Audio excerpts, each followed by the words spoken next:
Bonjour à tous, bienvenue pour la présentation du troisième indicateur du référentiel national qualité de la certification Calliope. C'est le troisième et dernier indicateur du critère numéro 1 communiqué sur son offre de formation. Donc l'intitulé de cet indicateur numéro 3, c'est lorsque le prestataire met en œuvre des prestations conduisant à une certification professionnelle, il informe sur les taux d'obtention des certifications préparées, les possibilités de valider un ou des blocs de compétences, ainsi que sur les équivalences, passerelles, suites de parcours et les débouchés. Donc, quelles activités sont concernées par cet indicateur? Donc, cet indicateur est un petit peu spécifique. En effet, il concerne seulement les actions de formation, la VAE et l'apprentissage. Donc, les centres de bilan de compétences ne sont pas inclus dans cet indicateur. Et il en va de même pour les organismes de formation qui ne dispensent pas de formation conduisant à une certification professionnelle.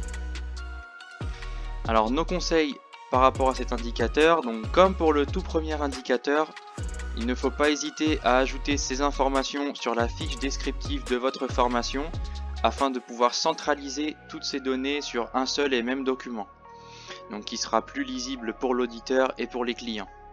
Le deuxième conseil, c'est comme pour l'indicateur numéro 2, il vous faudra publier les résultats, les taux d'obtention, etc. Mais le résultat en lui-même ne sera pas audité. Et le troisième conseil, c'est penser à mettre à jour vos indicateurs avec les dernières données qui vous arrivent en fonction des taux d'obtention de vos clients. Concernant les pièges à éviter ou les non-conformités, encore une fois, pour le niveau attendu, il s'agira de donner au public une information accessible, exhaustive et actualisée. Donc encore une fois, exhaustive, dans l'intitulé on retrouve tous les items qui doivent être publiés dans votre fiche description de la formation. Il faut également faire attention à bien rendre cette information visible sur vos différents supports.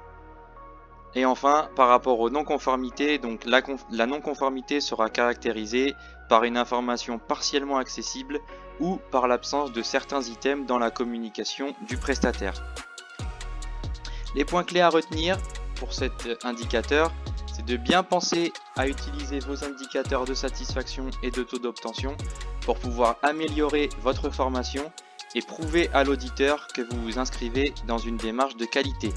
Donc il faudra également fournir des documents à l'appui pour prouver que vous utilisez bien ces indicateurs pour améliorer la qualité de votre prestation.